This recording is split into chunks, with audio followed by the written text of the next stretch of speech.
Communist party of इन्डियानि फिल्डनि जिथाम हास्ते मालायमुं पान्दा संजाजाकमानि सालनि बागै मिया लाइथांजा कक्तिसालो चेंगमानि अ मालायमुं पान्दा तिनि जुलाई दाननि 14 सालमानि तां सालंखा अ पान्दानि पाइथाक पान्दा अ पाइथाक पान्दा थांमानजाखा बदलनि सर्वभारतीय कमिटिनि तांफां के नारायण कक्तमाथुनि बुसकांग फाइ बसाइ खनारखा बदलनो क्रा खलायनानै बिजेपिनो नन्नानि बागै अ सालो पान्दाव कगलाम सालायखा तै फाइनाय बुसकांनि सेप्टेम्बर तालो चंडीगढ़ नैजिसा सालमारि तै नैजिबा सालमारियाव कतर सिपिएम बदलि मालायमुं पान्दा संजाजाकनानि थाङै दङ आबुनि स्लाय सिगां हाकतनि कायनि चिदक हासनि मालायमुं पान्दा खालायजाकनाय रिसाय खनारखा सर्वभारतीय कमिटिनि तांफां के Narayan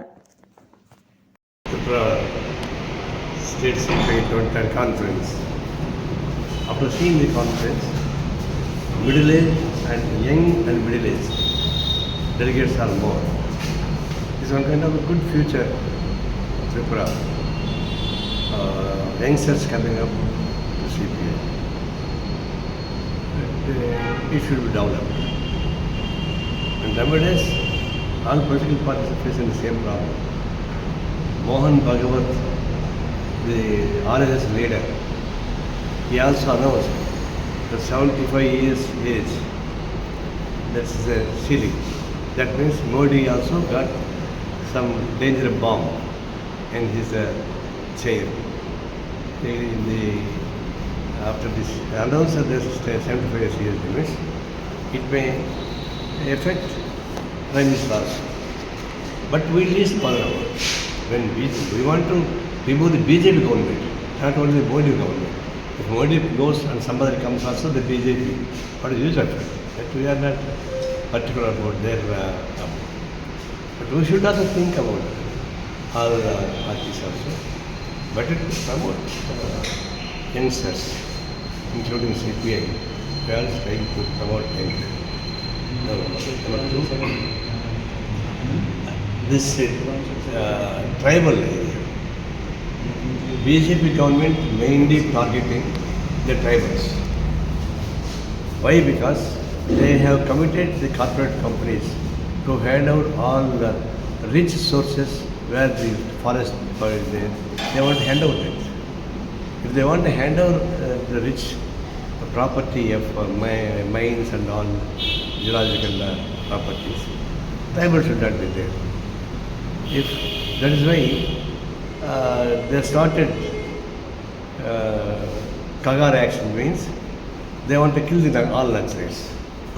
Openly and on the first time elected government of Home Minister Amit Shah announced that 2026 March he is going to kill all Naxalites. Elected government cannot say like that. They can say Naxalism is not good. That can be exposed. How we are exposing the RSS dangers? Like that, they can also expose the RSS dangers. But how that he kill the person? Is it elected government or factional government? Or Assembly Valley dacoits? They say that we will kill so and so. But elected government not supposed to say like that. Why they are telling that? In the name of Naxalites, they killing all Naxalites and supported for tribals. And the forest should be free. I don't know, surprisingly, in Tripura, all tribals are supporting BJP.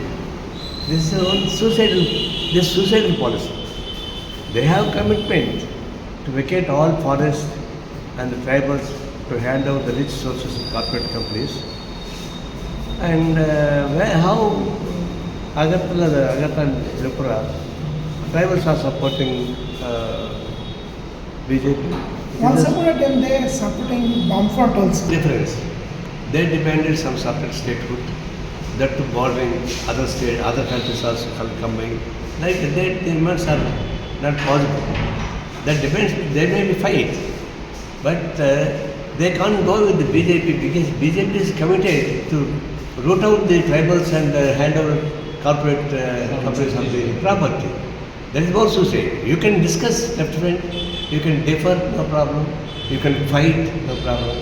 But left will not say that all forest vacating titles and handle corporate companies. We never said. CPM or left side never said. But this fellow said. That's the internal problem will be there. Even wife and husband also some problems will be there. They quarrel and they go together. Daytime they go quarrel, night time they go to their own bedroom. Then you can fight with the left hand. And you can't go with the suicidal policy with the BJP. 23তম রাজ্য সম্মেলন ভারতের কংগ্রেস পার্টির আজকে সকালবেলাতেই শেষ হয়েছে। চেষ্টা করেছিলাম যাতে কাল রাতে শেষ করা যায়, কিন্তু কতগুলো বিষয় ছিল যা নিয়ে আলোচনার জন্য আজকে সকালবেলা কনফারেন্স আমাদের শেষ হয়েছে। এখন আপনারা জানেন যে রাজ্য সম্মেলন হয় সাধারণত সর্বভারতীয় পার্টি কংগ্রেসকে সামনে।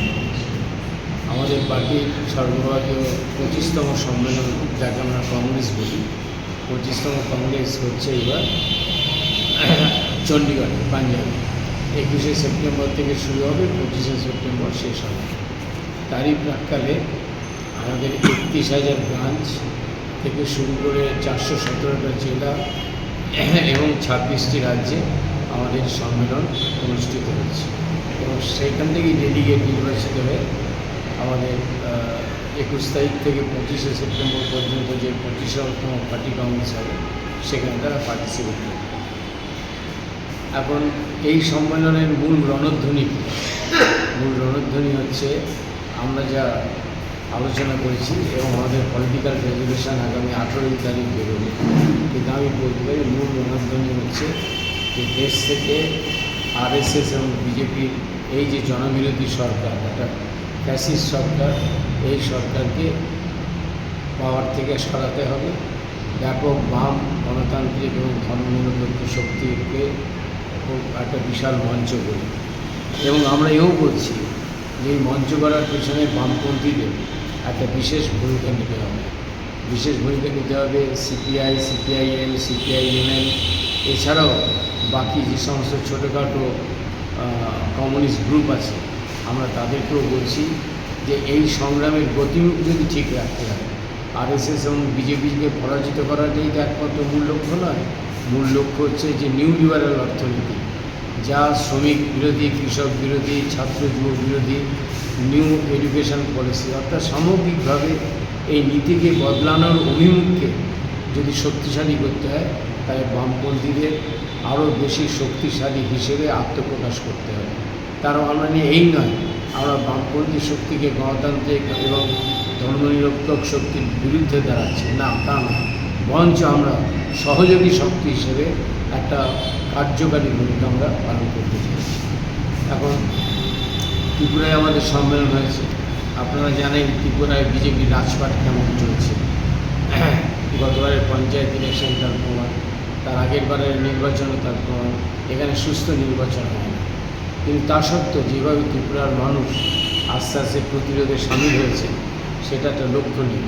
এবং আমরা মনে করি যে আগামী দিনে এই যে জেদ বামপন্থীদের, যে না আমরা আমাদের গণতান্ত্রিক অধিকার এবং স্বাধীনতার কিছুতে খর্ব হতে দেব না, এই জেদ নিয়ে যদি বামপন্থীরা এগোয়, এবং পাশাপাশি যদি কংগ্রেস সহ অন্যান্য ধর্মনিরপেক্ষ শক্তি এবং আমাদের যে ট্রাইবাল ভাইয়েরা আছে বিভিন্ন জায়গায় বিভিন্ন সংগঠনের মধ্যে যুক্ত হয়ে আছে, তারাও যদি আমাদের পাশে এসে দাঁড়ান, তাহলে সে একটা ঐতিহাসিক মহাজোট তৈরি হতে পারে, যে জোট অনায়াসে ত্রিপুরার মানুষকে বিজেপি এবং আরএসএসের হাত থেকে মুক্ত করতে পারে। সেই ক্ষেত্রে আমরা ঠিক করেছি আমাদের পার্টিকে আরও বেশি শক্তিশালী হতে হবে। আমাদের এখানকার যে বামফ্রন্ট আছে, সেই বামফ্রন্টের মধ্যে সহযোগিতা আরও বেশি বৃদ্ধি করতে হবে, এবং পাশাপাশি চেষ্টা করতে হবে অন্যান্য গণতান্ত্রিক শক্তিকে নিয়ে আসার জন্য। এটাই সম্মেলনের মূল কথা। আর সর্বভারতীয় প্রেক্ষাপটের ব্যাপারে আমাদের কংগ্রেস আছেন, আমাদের পার্টির সেন্ট্রাল সেক্রেটারিয়েটের মেম্বার প্লাস পার্টির অর্গানাইজেশন ডিপার্টমেন্টের হেড কংগ্রেস কে নারায়ণ কিছু